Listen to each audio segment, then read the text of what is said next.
We are live with High on Hollywood. I am your host, Austin Campbell. And I'm your host, Clint Fleury.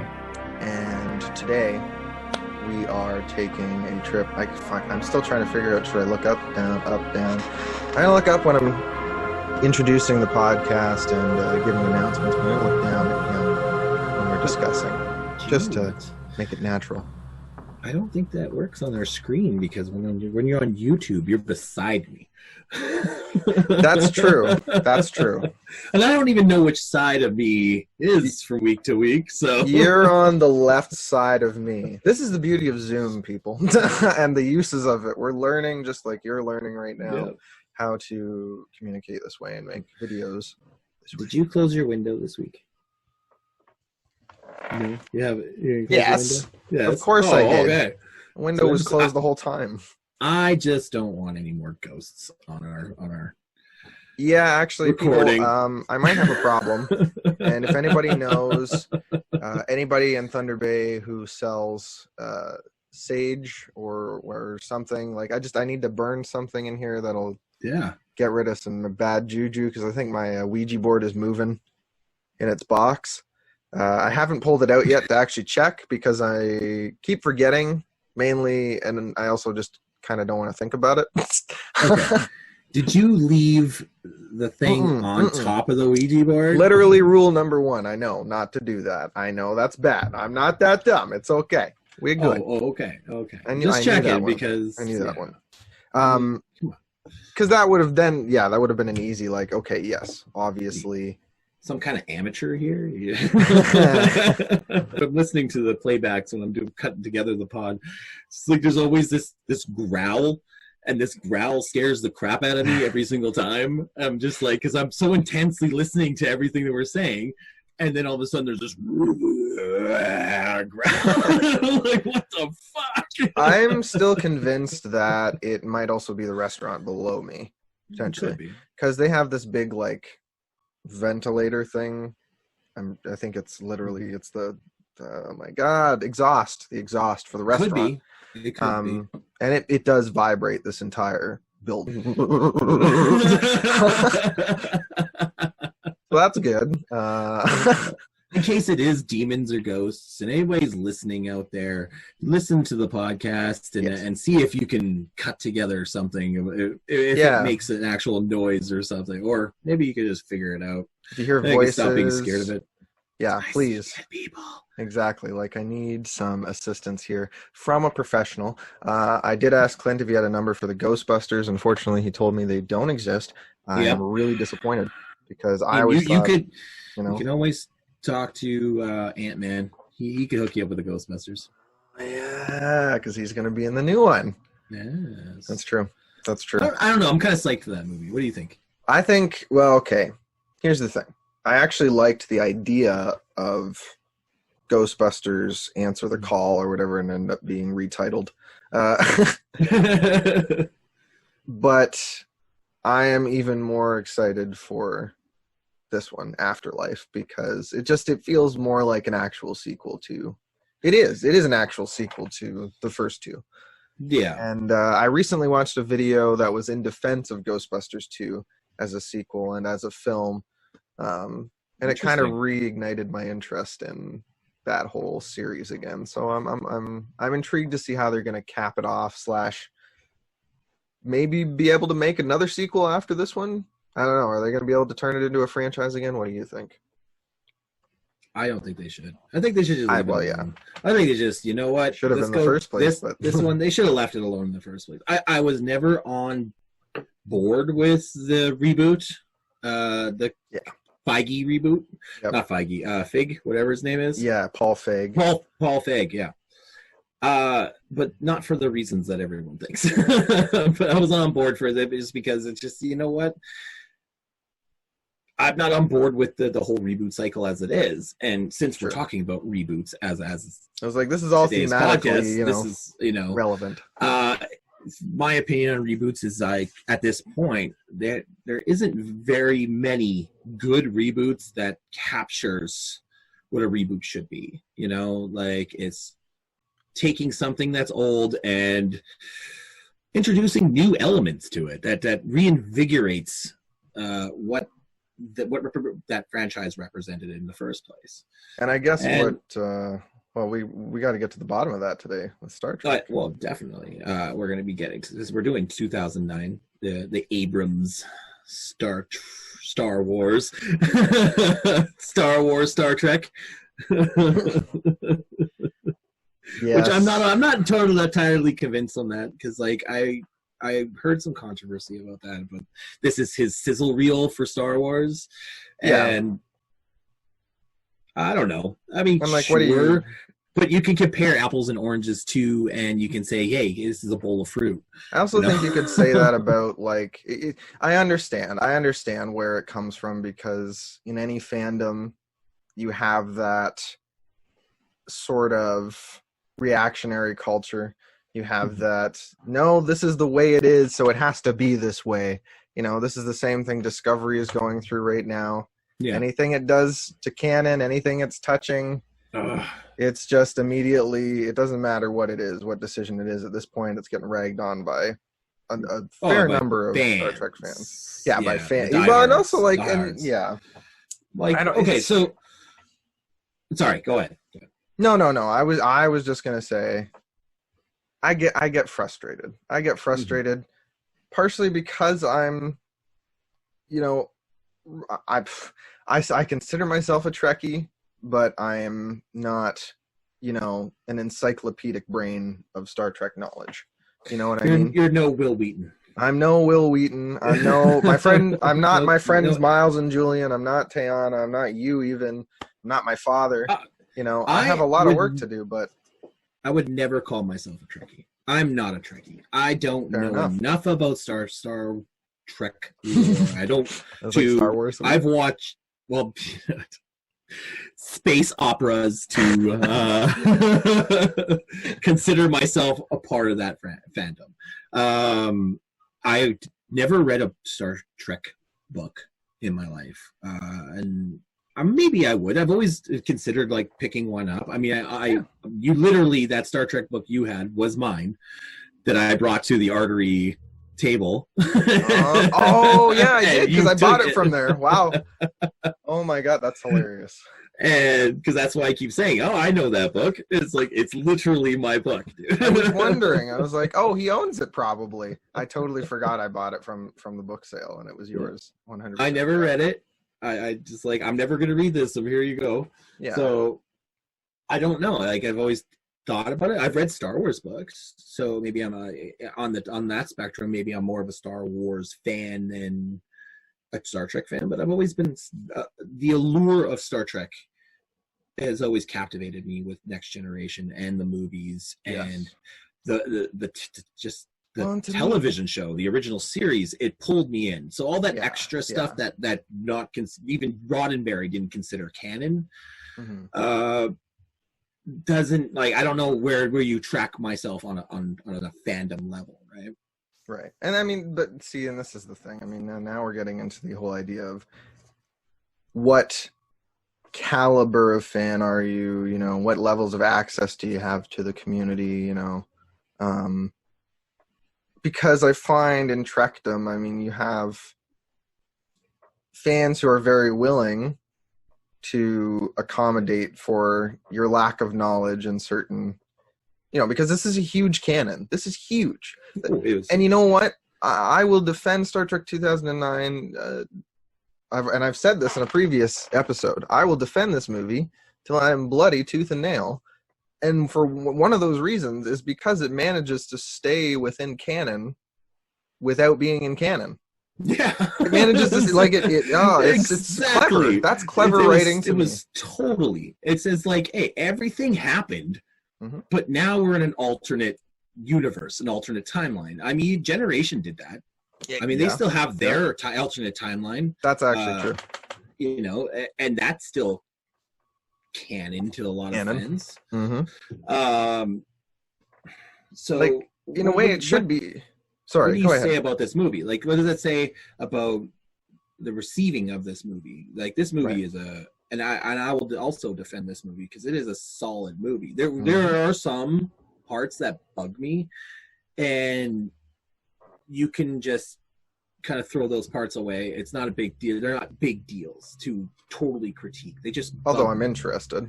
Yeah, to... but it is a solid film. It is you gotta say the score, everything. The I love the new panning Trek shots. The casting was perfect. Everything about this movie was solid. It was a solid flick that I would put on over and over and watch over and over and over again, and it would not ever disappoint me. I could say, and like, I have put it on now. over and over again. Like, yeah, this is gonna earn me a lot of scorn across the board, probably, maybe even from my own girlfriend. She might even disown me today, folks. Oh, no way. Not today. Really? When she finally watches this. No, I don't know. She won't disown me, I don't think. She doesn't like the not. reboot? I still love the Orville, though. No, it's not. Okay. We're not talking about Into Darkness right now either, or Beyond, right? Okay. We're not there yet. We'll touch upon that soon here. Yeah, because I really want to know your thoughts on Into Darkness, because... And I'll mention that. I'm differ on you on that one. I differ on you. I kind of like Into Darkness. Okay, we can't even. Don't even. Why did you have to even say that? So my point that's being, a teaser for everybody. We are going to tease you on that. We will talk about Into Darkness another day. Into Darkness does actually, and which is funny because I'm not. Like I said, I'm a Trek. I only consider myself a Trekkie because, like, I'm so. And I would consider you a Trekkie because you still you love what makes Trek, and I think you just you do. I just haven't watched every single thing in canon. I just haven't watched every, like, there are blips in my timeline. Right, and there are big blips in mine. That's all. Mine are just a bit bigger than yours. But it's like, I don't know. Now you got me thinking about Into Darkness. The first one is good though. I gotta wonder. The 2009. Let's keep it on 2009. So I gotta wonder if. Well, see, this is the thing. When you write a film that manages to stay within canon of a television series that has been ongoing since the 60s, in various formats, I think that's basically building into your film and into the ongoing franchise a fail-safe way of saying, listen. If you're a fan of the other stuff, that's fine. It all happened. It's all there. Just be happy with that. These movies are not for you then if you don't want to watch them. So don't. But the problem with that is, that is the flagship of it. Becomes the flagship of the franchise. It becomes the only Trek for a while. Yeah. And I can understand. On the other hand, it's like, you know what? You've got literally I can't even offhand count how many episodes of fucking Star Trek and how many there's 10 fucking movies right there. 10 fucking movies. You have an entire universe to jump into. Fucking go back and watch something else. Yeah. Something tells me you haven't watched everything. If you're, and I have a feeling some of those people complaining about the Kelvinverse films haven't watched everything, and they are missing. They have their own little gaps to fill. Exactly. I mean, it's not like Star Trek hasn't explored alternate realities before. Right. I mean, they got a holodeck completely on the Enterprise D that's creates stories, for Christ's sakes, that malfunctions once a season and creates alternate universes. I mean, for Christ's sakes. I mean, this is a franchise that was not afraid to get silly. I think it was about time to let it get a little action heavy, and it's always changing. It was gripping, and I like the action-heavy stuff, and that's what made it so gripping, because each scene never failed to give you some sort of excitement, some sort of emotional response. You were either laughing, or you were intrigued, or you were just completely happy, like, oh my god, they're all in the fucking crew. There was fan service. There was everything in this movie that, short of a couple of weird choices, that should have made everybody happy. Right. Should have made everybody happy. They just couldn't get over the fact that, okay, now Nero comes through this giant portal and fucks shit up for Kirk. But did he really fuck shit up for Kirk? I mean, realistically, because that was obviously that Kirk's destiny. You know Was what I to mean? become the captain of the Enterprise. Well, he became the captain. Yeah. So what's wrong? But I mean also, well, yeah, exactly. Okay, I see what you're saying. It doesn't. That is true too, right? Their characters and the characterization hasn't been fundamentally changed, and that's what I love about this film too. Is it still manages to maintain that. I mean, yeah, and God, I have so much love for this film. But on the other hand, I can see it from a perspective like, for example, I guess. But no, you know what? Fuck you. There weren't even 9 Star Wars movies yet, so you can't. Because I was going to be like, put yourself in the position as you were of the person who went to go see Last Jedi and then Rise of Skywalker. But you know what? That's totally different. There's literally 10 fucking films that like. If you're not happy with the reboots, there's only 3 of them. Okay, they made a trilogy. Become a director, move to Hollywood, pitch your fucking Star Trek movie, and make it. Otherwise, I'm almost positive, because some of the YouTube videos I was watching prior to this, yeah, a lot of them were done after Abrams got Star Wars. And after he started, I think a lot of the hate still comes back on him because of what he made in sounded weird on Force Awakens. Yeah, sorry, I was swishing my coffee around. I was like, it sounds so wrong. Fuck. Sorry about that. Yep. Oh, you're gonna take a swig. I'll take a swig. Yeah, I had Bailey's in mine. I should have done that. All gone while I was waiting for you. Yeah, it's okay. I got my fat bowl. Well, like you said, basically right after it was announced, right? That's when people were like starting to kind of roast him about ever having Star Trek in the first place. You're right. Because I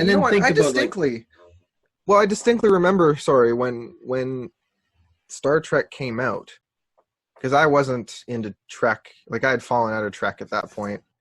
So it was like, oh, okay. You know, my dad was talking about this movie and says like, it's awesome. Like, I was like, okay, like, you know, maybe I'll give it a shot. And then I did, and I was like, oh man, I miss Star Trek. Yeah, exactly. I was like, oh, fuck yeah. And that was what the allure of this movie is. Definitely. Yeah. It reinvigorated the franchise. It brought the thrill of the adventure back to it. That you did get from the original series when they would visit strange new worlds, and you know, the thrill of it though, not just the general excitement, because I feel like in the Next Generation what you get is more of like that savoring, that appreciation of, we're in space. Oh, I appreciate this landscape. I appreciate this.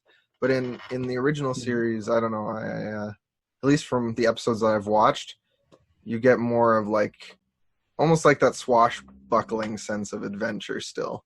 You know what I mean? Yeah. And I feel like this film kind of does that. I mean, you know what? Actually, now I'm thinking of a couple episodes of Next Generation I've seen that were pretty,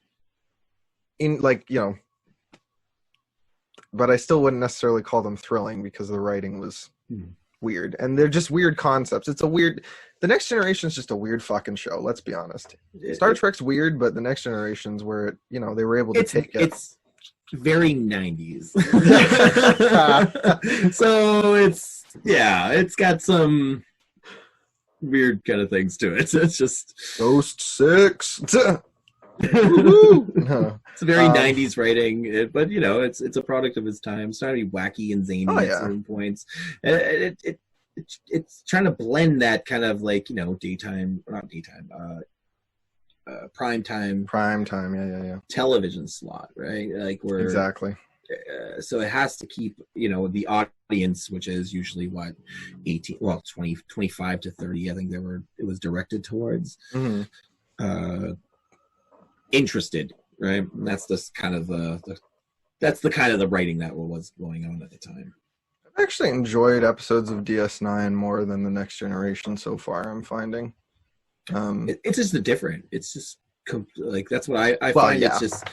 It's not a ship floating around in space, so there's a lot more. It explores a lot more of the markets that's happening on this quantum thing, like this space station, right? So it explores more of a solitary life in space and this protector of the black hole, where Voyager was like, okay, now they're out in this big universe, and it's back to that discovery element of Star Trek and them trying to find their way home, still battling out new races, right? I think I will say, because this just made me think back to Star Trek 2009 again, that a valid criticism that I will make myself too of these films, and that I think you have to go into them not expecting what you get from first of all, it's a television series. These are films, and these are big budget blockbuster films. These are not, Oh yeah, you can't compare the two. That's way. But I also think like these films are more stripped of the morality that Star Trek is known for traditionally. You're not. Dares. You know what I mean? Yeah. It dares to say something else. It dares to. It is more entertainment. It is more spectacle. It is more. There's still an emotional undercurrent. Don't get me wrong, and it's still emotional, but it's not. It's not that morality play anymore. No. You know what I mean? It's they kind of strip. Well, no, I would disagree with that, because a lot of what is the camaraderie and the juxtaposition between Kirk and Spock in this film in 2009 plays on that on the idea of what is the moral play, right? I think ultimately in that regard, then the film, and maybe the first film more so than the others, I guess. What is right? What is the definition of right? And I mean that is inherent to Star Trek itself too, with the Prime Directive. Yeah, I don't know. I think as the franchise has evolved, as you see in Picard, as you see in Discovery, I think what we've seen, and even I think in Star Trek 2009, is like this interrogation of Starfleet itself as a system and as an institution. We've begun to see more of a deconstruction of Starfleet itself and the Federation, and I think that's what's upsetting a lot of fans, because it's not the utopia that we thought it was. Exactly, right? Like the corruption, the swearing, all that stuff. But the swearing thing, I'm like, come on, get over that. Like, come on. People swear. Like, people are going to swear in the future. I'll bet you $2 million right now that people are going to still say fuck in the future, or some variation of it. Again, each series is a product of its time. That's also true. Political setting. The original series, why a lot of its philosophical ideas and moralities play out is because it was during the 60s. I mean, a lot of those things were on and visually right there. And during the 90s, you have the idea that this is not only a science vessel, but science versus the militarization of Starfleet, which was the next generation. And that was during what? Not at the tail end of the Cold War, at the beginning of the Gulf War, and then you got DS9 and Voyager, which were at the end of the 90s, and that was kind of a continuation of that same plot. I don't know if Enterprise kind of like how that dealt with the 9/11 stuff. So, I mean, if you want to go down that kind of route, each one was a product of that cultural setting, right? So it was trying to critique. And now we're at a certain point of time where we're looking at all forms of government as suspect, I guess. Like we're looking at our governments very, very closely and saying, hey, this is wrong. This is wrong. This is ideologically wrong. We need to change every single form of our government because we already know that socialism is not going to work. We already know that capitalism is not going to work. We already know that any kind of form of government that we've seen over our entire lifespan has completely shattered itself. We're in the middle of a pandemic right now that has completely decimated the world as we know it. What? And that's what Star Trek kind of dares to say right now is, what is this world going to look like after all this, or just making us think, how could we change our world for the better? I think... how can we work?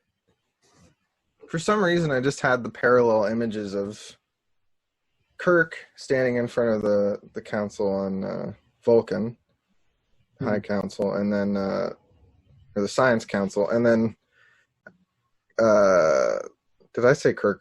Fuck, I meant Spock. Did. It's Spock. I meant Spock, and then Kirk standing in front of the Starfleet, board. Mm-hmm. Like, I just think that's really interesting. They're both standing in opposition to the man. You know what I mean? They're both feeding it to the man. Basically. Is that what this movie is about? Yep. A lot. When you look at this movie, you look directly at Kirk and Spock. Oh, of you course, don't look at any other characters. They are complete juxtaposition to each other. Yes. Where Kirk is the impulsive, no logic. I'm going in. He is Headstrong. a whirlwind of chaos in this movie. Yes, he is. Where Spock is on the other side is all logic, but also like all logic goes in with nothing but logic and has no impulsivity. And they kind of complete each other. I was like, they've made them very yin and yang. They need each other. Yeah. They in order to be the enterprise or the legacy that they project, they need each other. They've always been needing. And the thing is, they totally erased Bones in the equation because Bones is the glue that sticks them together, and that's part of what bothers me about this film a little bit more. I will say that in the midst of everything, right? Like, they could have, but I feel like that is only really a symptom or a product, or consequence even of all the buildup to them finally being the crew that they were destined to be, right? Like, they weren't able to spend as much time focusing while they were on the Enterprise on the relationship between Bone, because really, they could have spent a little, I agree, at least a little more time exploring that relationship and building the trio between the three, even, because he really is, you can balance a cast. I mean, one thing that we now show that shows that Endgame finally showed us is how to balance a cast of that size. Yeah. And now you could do it. I mean, Beyond tried to look at the rest of the team a little bit more, giving them a little bit more screen time. A little more depth, But, that's probably one of the failings of Into Darkness it was just a rehash of the same thing that we got in 2009, pretty much. You could have literally just started over with that with Into Darkness, and pretty much ignored. But we can get into that later. Well, and the other thing too is this is your opportunity finally to, maybe follow Scotty around, see what he's doing, see where he came from, what his thoughts are, follow Chekhov around, give Anton Yelchin something more to do than do his funny Russian accent, It's such a waste. He was a good Chekhov. He was a good Chekhov, but he was very much a waste. Very few lines. I mean, I think in the third one he had a little bit more to do, which is kind of sad, but man, I do love this film, but I do agree with that. Bones, that element was missing from, not entirely, because I think Carl Urban was dead on cast. First of all, the whole cast is dead on. The whole cast is dead on.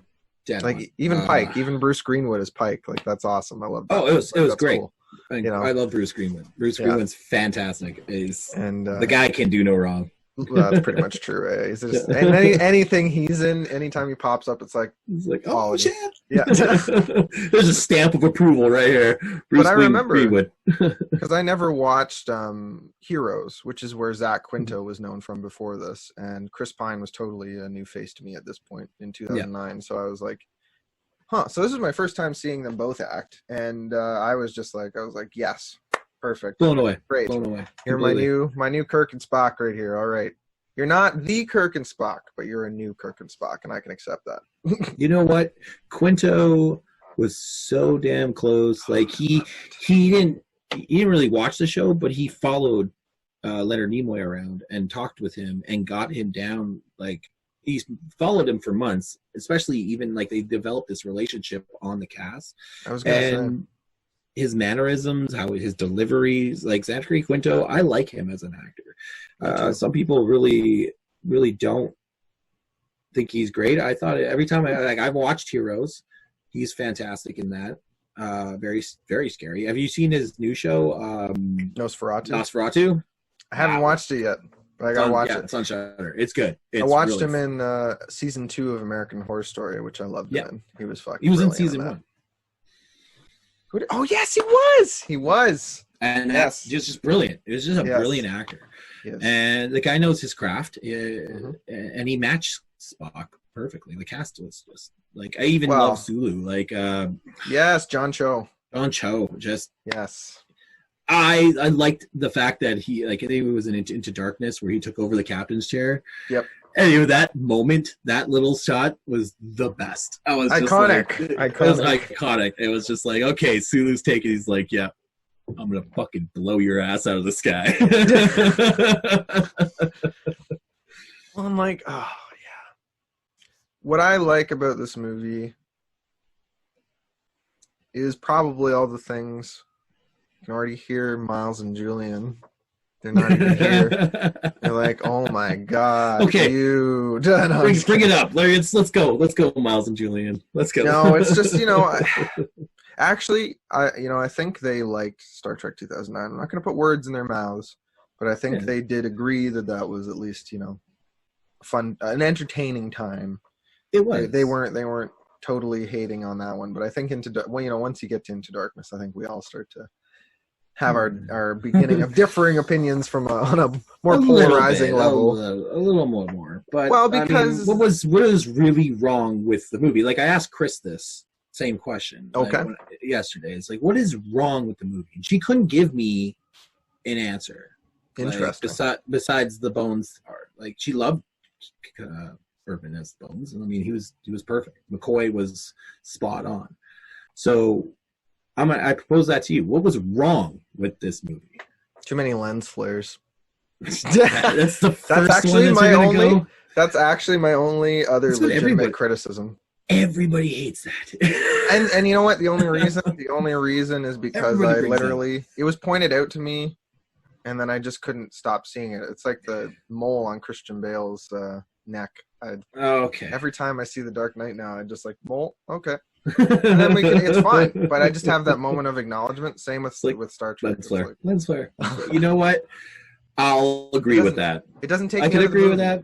It doesn't take me out of the movie. It doesn't bother me, but yeah, I can agree with it. There was too many lens flares. Because those are choices. Don't forget that. I don't know why. Some of those moments didn't need them, but it's like if you're out in space, I guess the sun is reflecting off everything. Yeah, that's another thing I actually really like about this movie is how bright the bridge is. Like, I like how it just feels so clean and bright and alive. It's like, okay, we're not falling asleep in here. We're working. We're doing some. Oh shit! Yeah, the production was just fantastic. Like I especially like that. I'm glad you pointed that out because yes, everything was huge and granular and bright and sleek. It was exactly alive. The whole thing was alive. The whole movie was alive. Yes. It kept you sitting there on the edge of your seat to the bitter end.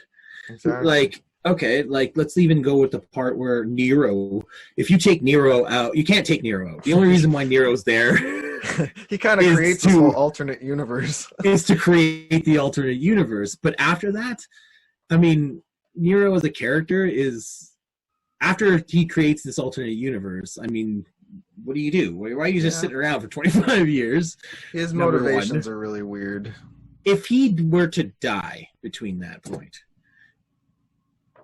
would that affect anything besides Vulcan still being there? It would have just meant that Kirk would have grown up without a father, and maybe never would have become captain. I guess. No, he would have became captain. It seems to me. I think he would eventually became, maybe not captain of the Enterprise, but he would have became captain because even like on the planet, Nero didn't affect that. Pike intervened and got him into Starfleet, so he was still been in Starfleet, and his genius would have brought him very close to everything. Maybe not captain of the Enterprise. Yeah. Well, and I think in that way, this movie almost subscribes to that, like, I don't know, that I think of the line from Days of Future Past, because I don't know the name of the actual theory. It might actually be like string theory, but I don't think it is. But it's like looking at time as a river, and just because you throw a stone in it doesn't mean like the river just flows around it. It eventually corrects itself, right? This movie almost seems to be suggesting that's kind of what can happen. Although, okay, you Nero dies within that period, sure. What about old Spock though? He's still out there. What would have happened to him? He comes back. Would he have just shown up at Starfleet and been like, so something happened? He's already lived in... Exactly. So, you know, I need help getting basically, back to the future. Or, you know what? It would be an episode of... He would become an episode of that crew's, you know, original series, so to speak, because I could literally picture it in my head. We're getting a distress beacon from this ice planet. But there's no life on it. What are you talking about? He didn't. The thing is, without Nero, he didn't crash land on the ice planet. He would have just came through the rift. You're right. He would have just burst through and just he been like, "Oh shit!"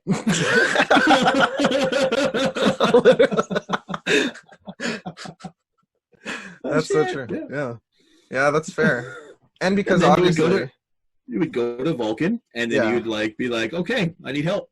Is my life now? Like, can you send me back, or am I just here now? Well, Spock knows how to time travel. I mean, he was one of the guys who discovered it. So. Right. And I also love that they weren't like absurd enough to suggest that like Spock and Spock meeting up would like cause a huge rift in time. You know what I mean, or something. I like that. I like that they were able to interact. That was pretty cool. That was cool. And I think, you know what, it makes a lot more sense too. It's like, why would that happen? And if there's any character that could psychologically handle that, it would be Spock. You know what I mean? And that it just story-wise makes sense because Kirk is dead in the Prime universe, actually. So it's not like he can actually come back. That would have actually been a random cameo to have William Shatner show up and be like, hello. Hey, guys! I'm the ghost of Kirk, finding Kirk in a cave. That's how they would have done it. Kirk would have hallucinated a ghost of his older self, and it would have imparted wisdom on him. When they mind melded, he would have, Nimoy would have turned into Shatner, and it'd been like, I am your future self telling you, stop being an asshole. Yeah, exactly. Kirk, you have to take control of the ship. It's the only way. You must become captain of the Enterprise. Exactly. I can hear it. He probably wrote a monologue for himself and sent it to Paramount and got it back in the mail. He was pretty pissed off about this movie because like it went through a few rewrites. It was supposed to be like them standing around a campfire reminiscing and like that was like the original idea for it, and then they would reminisce and it would start off as them as in the young academy, and there was a lot of different kind of speculations. Like I think it did. What, like Kirk and Spock standing around a campfire reminiscing? Yeah, with the whole original cast when they were alive. Yeah, they were all standing around a campfire and be like, Kirk, you're dead. Yeah, like they would have had to have taken place before Generations. Like they would have had to have fit it in. Somewhere and then de-aged everybody. Oh, that would have been horrible. No. It was. You know what? The de-aging technology works now, not then. It tells me then it would have been pretty wonky. Also, okay, so because I haven't read up entirely. Like it's been a while. I did read up on production when it came out because I did that before I watched it. And as I was going to say a million years ago, I was making a point. Come back to this. J.J. Abrams, he did not. He was not a fan of Star Trek. He hadn't watched it. He didn't care for it. But you know what? That's what he said. Personally, to me, I watch a lot of actors and directors handle comic book characters just fine who had no prior serious knowledge of the characters or serious commitment or love of those characters, but still perform those roles, still fulfill the essence of those characters in that universe above and beyond, in my opinion. So that's why, to me, although I'm not a hardcore, know-it-all about Star Trek, I would still, like I said, consider myself a Trekkie. That's why, to me, I'm not offended by that. and it didn't hurt my opinion of the film because I'm like, No. He still did his research. People shouldn't mistake that as him saying, I did zero research. I don't even know what Star Trek is. What the fuck is a Spock? Oh, yeah, Let's make this thing. You know, like he had Spock. He had Leonard Nimoy on set. Yes. Yeah, he went back and yeah, he did his research. I'm not offended by that because the movie is. Let's even take out the idea of this as a Star Trek movie. It's still a solid film. Exactly. I mean, if it didn't have the name Star Trek on it, outside of that, everybody would have loved this movie. Yeah. Everybody. If you were brand new to the franchise, you were going to love this movie because it was just all around solid. It was action-y. It was, and it was fan servicey. So you know what? I'm not going to listen to your opinions.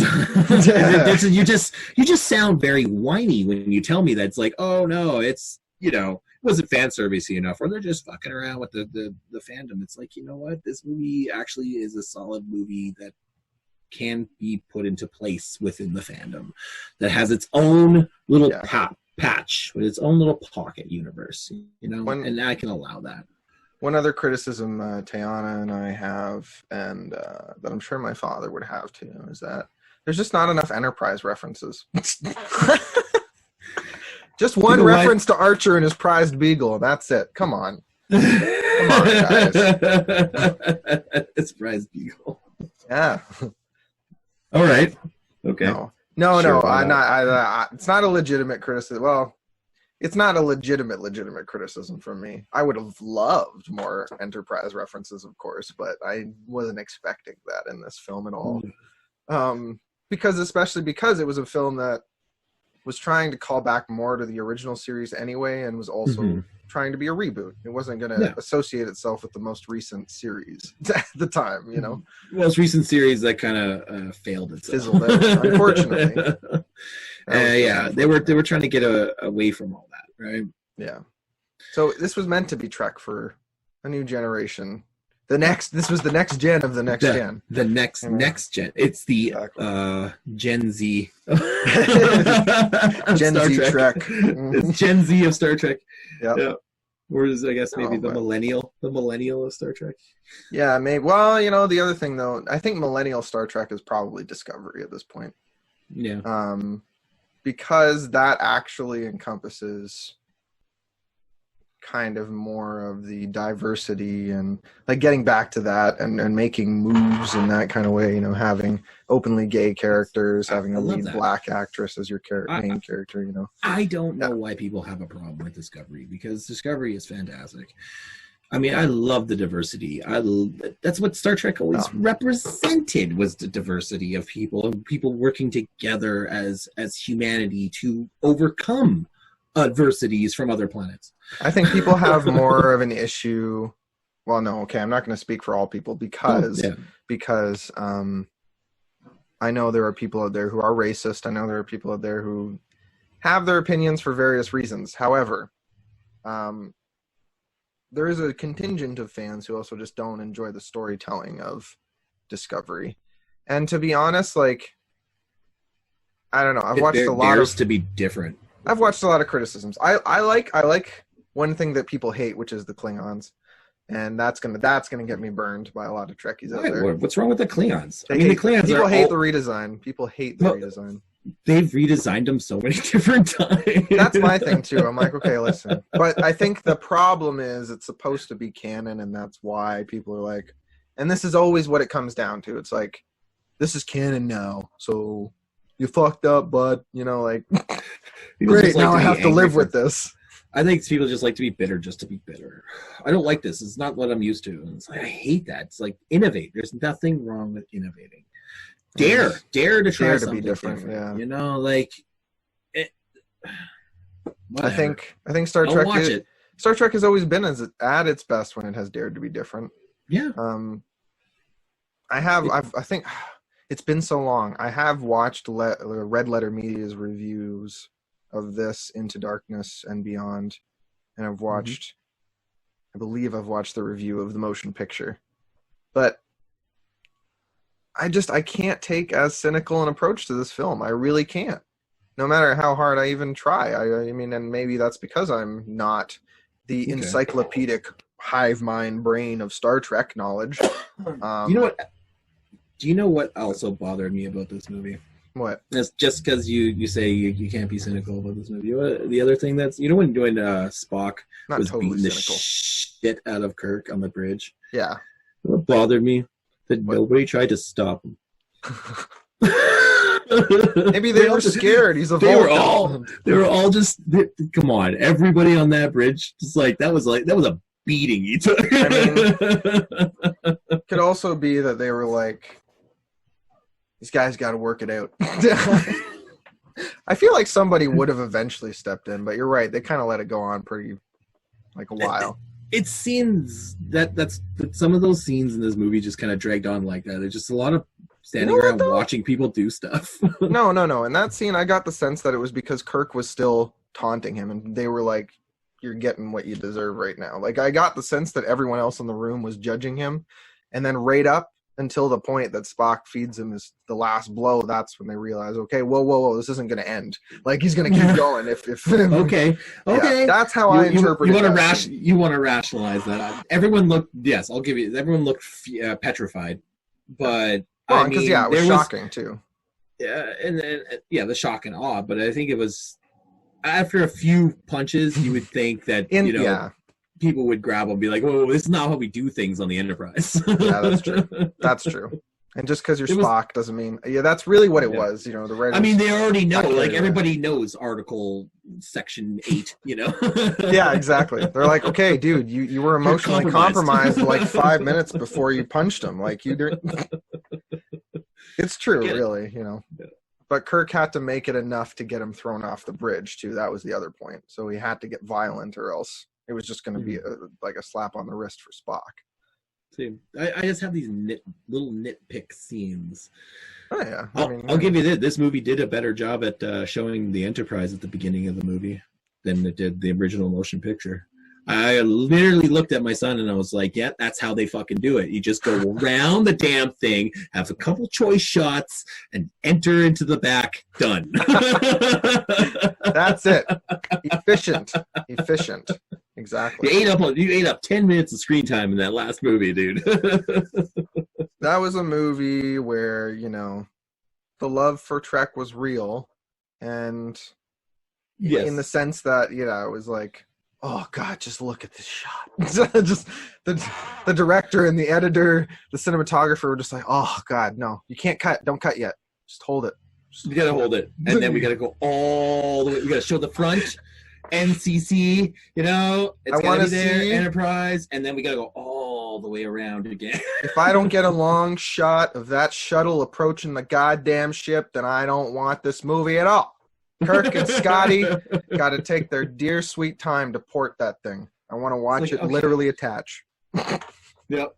You can tell, okay, that scene was setting up the Enterprise as a character. My literary brain is working itself and saying, okay, the Enterprise is a character, but you're boring me. Exactly. Me right now, and I can't vibe with this. I was like, I understand where you're coming from, but I can't vibe with this. Exactly. All right. It is a beautiful ship, though. And it is a beautiful ship, and beautiful again by this film, I will say. It was. It's like, let's look at some of the shots in this film was just beautiful. I love the fact that one where Kirk is on his butt motorbike and he's looking at the ships in the shipyard. I know. That is an amazing just a shot. It was just beautiful, awe-striking. It's like, oh my God, I want to be on that planet right now. Like right now. Falling, parachuting down the drill to Vulcan. Mm-hmm. The shot of Spock appearing on Vulcan, still one of my, being beamed down, still one of my favorite shots in the film. Because he looks exactly like Leonard Nimoy in that shot, too. Yeah, and it's just perfect, and for the way it pans up to him, everything. Why couldn't he get him, closer to the door? Why did he put him so far away? To make sure he was not within distance of the crumbling raucous. It's you know what? That person who beamed him down should be fired because you killed. They weren't Scotty. They weren't Scotty. His mother. It's true. The other thing that the drill shot, beautiful shot, parachuting down. I don't care about the physics and the logic of whatever that. It's like, yes, you're going to burn up on re-entry or something like that. Maybe not. I don't know. But it was a beautiful shot nonetheless, except for the red shirt guy was so awkwardly placed. Yeah. He was just adrenaline junkie and just decided to kill himself. It was so like, yeah, that I will agree. That was too much. That was like, okay, dude, you were never going to make it in Starfleet. You were literally, it's like, you were made to die. You killed yourself. Like he was literally just fodder. So that was unfortunate. I will agree with that. I mean, silly. I mean, I guess that's your job as red shirt guy, but still, come on. Still, yeah. I was like, no. Give me a classic Kirk moment where the red shirt guy dies and Kirk goes over, no, gone. I usually always like get a little bit teary-eyed in the opening when Me too. When it's cutting back and forth between Kirk being born and his father piloting the Enterprise, or manning the Enterprise, I should say. And then also the later shot during the mind meld when Spock is showing Kirk that he watched his own homeworld be eaten by the black hole. Yeah. And I'm like, oh, God. Oh, yeah. He knows all the people he loves are there. Yeah, and the cool thing with the mind mails is it projects all those emotions, right? Into the person. And even Kirk felt that. Oh, and I loved that. Yeah, when he came out of that, he was just like, like he was just like totally like, he felt everything. And how do you not do what Kirk did after that? Jump aboard the ship, take over the ship, and because this Nero was a psychotic madman who's just like, I'm just going to destroy everything. Well, and I kind of, I don't know, I get a little sentimental about the idea that, this Kirk got to see peek into the friendship that Kirk and Spock, or relationship, I should say, Kirk and Spock had in the original series and over the course of the films. And it's like, that's kind of beautiful in a way, because that Kirk already has the knowledge of like, you know what, this guy is the way he is because he evens me out, and that's how we work. That's why we work, and I'm going to commit to this. You know what I mean? Because it gives him everything, it shows him what he's always wanted, and he never just like, it wasn't always just about his father's and his father's approval. No. He was, the whole point of this movie was that he's always known that he was destined for greatness, but he just couldn't achieve that destiny at that point. Something was missing in his life to encourage him. Of course, it was this father figure, and it took Captain Pike, which was, jarring, but okay. I could suspend my disbelief having that in there. I liked it just because it linked the pilot to the, It linked everything together. It gave him his purpose, it showed him his destiny, and it fully rounded out the character by the end. Like, this was Kirk. I will say, the reason that I like this Pike is because it's not Pike. You know what I mean? Like, if you watch The Cage, Pike is a dick. He's very wishy-washy. He wasn't. Yeah, he was why he didn't work out. Exactly. Like, I mean, that would have been a very boring show to watch, in my opinion. So I like that Bruce Greenwood's Pike is like this really like kind of sturdy but warm-hearted older gentleman. You could tell he's seasoned. He sits in the chair like when he was talking to Sulu about the parking brake. Yeah, exactly. And he gives that little smirk after he finally fixes it. He's like, I get it. And I mean, to be fair, all trainees, right? Yeah, I haven't seen Discovery far enough to get to Pike. No, by the way, so I can't form an opinion on that, nor can I compare that. No. But I've heard good things about Anson Mount, who I like. I really like him as an actor too. So, yeah, I'm like, I could see him doing well with the character. But I really appreciate Bruce Greenwood, and I like that it's characterized at least a little differently, because Pike and the pilot was just not to my liking personally. No, it wouldn't have been a great cut. That's why he got the beeps afterwards too. Yeah. Oh my God. He can only speak in beeps. It's like, oh my god, that's What a happens, horrible man? fate. It's like, we don't give you any speaking lines. You're gonna speak and beep. You know what episode of the original series I watched the other day? The Naked Time. That was great. It was like so relevant because that's the one where they go to the ice planet and they're investigating these people that went insane and all killed each other. And the one I think the kid who touches the spot is a red shirt. And then it moves on to him, and then he brings it to the Enterprise, and then everybody starts getting infected. Yes.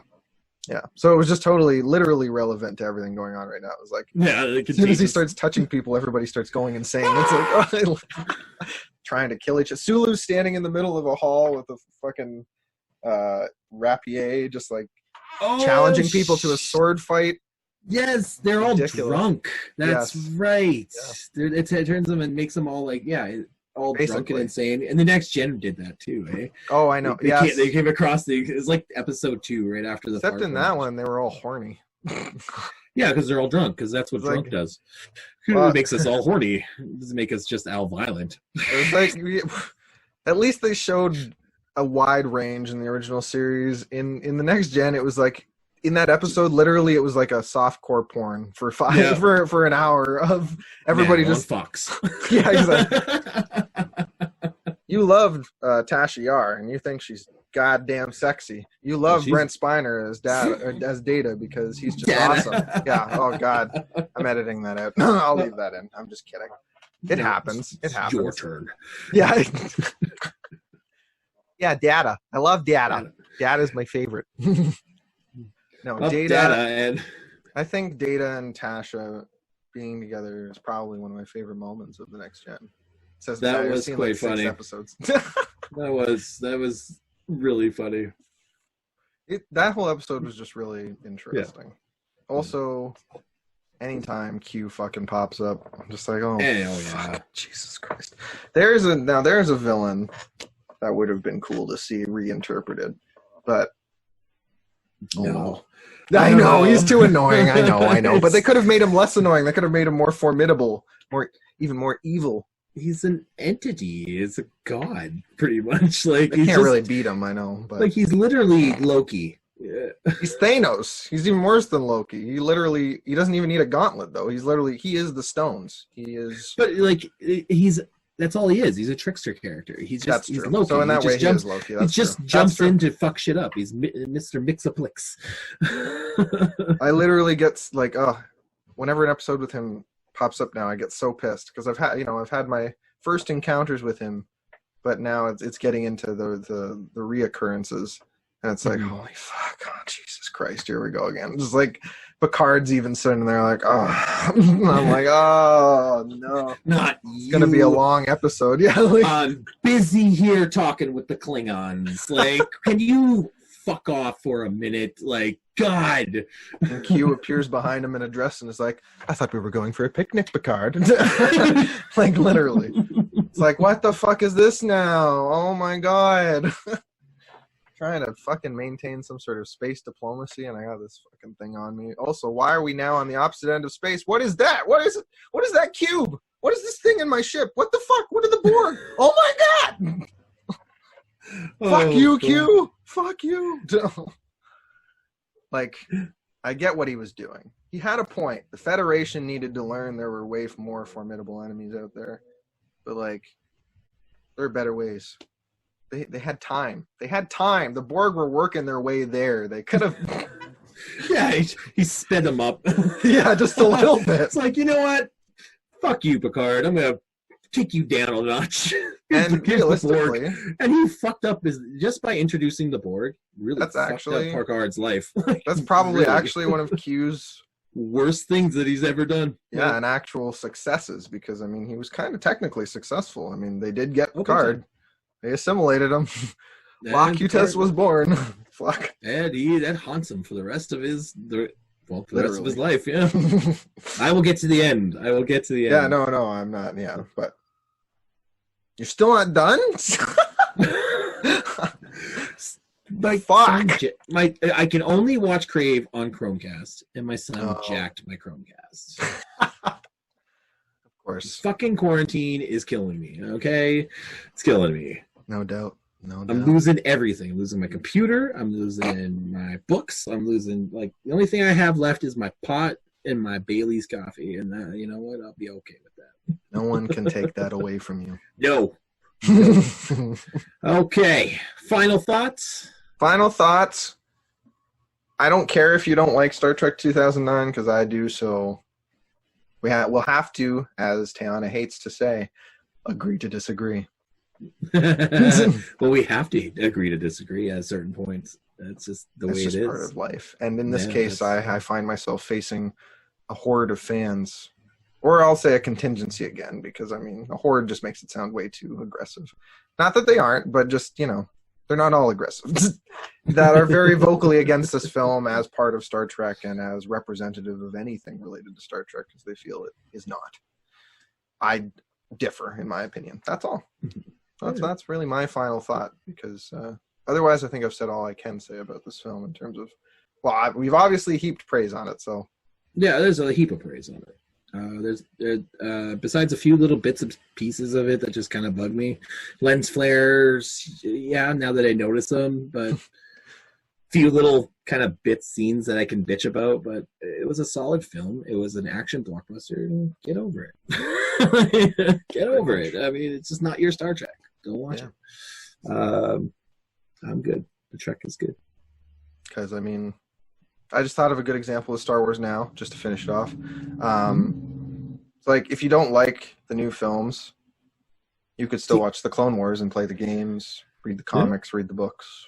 They're That's still it. out there. The same thing. I mean, I, if we ever get to a point where we talk about Star Wars, the new trilogy, don't care for it at all. Not even Force Awakens. I can't even see anything in Force Awakens that I like. Yeah. To rewatch. I won't even rewatch them because it's just. Just to give you a brief. Yeah, okay, that's a whole other can of worms, and we will get there. We will get there one day, but not today, because that would be another 5-hour conversation. Oh yeah, we'll be here forever. Exactly. But in the meantime, you can find me under @Afrotastic27, probably anywhere you do social medias. And I also have a blog called That Fro Ninja, so look at that sometime. It's kind of cool. Sometimes, probably not that cool. I'm just saying that. How about you? You can find me on the social medias under @CFlurry315, or you can find me on Midnight Dreamscates on Facebook. That's my Facebook page where I keep all my poetic stuff. It is awesome stuff, people. Give yes. it a listen / watch, because he reads stuff too. I do not. Yes, I'm going to. Yet. Well, your sentencings are beautiful and brilliant. I mean, I keep sharing them, and my auntie is like in love with you now. Oh my god! Everyone's aunts are falling in love with me. What am I supposed to do? But no. Otherwise, you can find us both under Hollywood. And you can ask us whatever questions you want about our thoughts on any movie you want, especially the thoughts that we dropped today. Like, you know, what are our thoughts on Star Wars, or what are our thoughts on Into Darkness? If you truly want to know why I somewhat like this movie. Somewhat. I think I just like it a little bit more than you. You, not you. You. Not yeah, exactly. He's talking to me, not you guys this time, huh? No, if you have any questions like that, don't be afraid to comment and ask. Question, DM. Don't be afraid to drop a carrier pigeon in. Of course. You know, we accept those. We accept checks for coffee. Coffee is great. You know, we don't have anything set up where you can actually pay us for that, but maybe one virtually. Day. Hand it over through the screen. Try not to break it. Yeah. Because I would fuck your shit up. Just Freddy Krueger style, reach right through the fucking... Right through this fucking screen and hand us a coffee. That would be great, because I could use another coffee. And on that note... On that note, we should just... Sorry, I was our audience to like, share, and subscribe. Yes, please. Please share as much as you possibly can of our content. You know, that would be fantastic. We need to grab some followers here and see what we can do. So yeah, don't forget to like, share, and subscribe, and just tell us what you think. We want to be able to keep doing this, and we want to really feedback. We want your feedback, and we want to be able to keep doing this in a way that is continuing to. Well, we're going to evolve it. It's going to change, especially once the pandemic is at least a little less pandemic-y. Yeah, we have plans, we have ideas, and there will be new types of videos, new types of content. It's going to be a good time. Yes, it's gonna be So, great. be ready for that. And On that note, now, we will say good afternoon, good evening, and bye. it's good night, you son of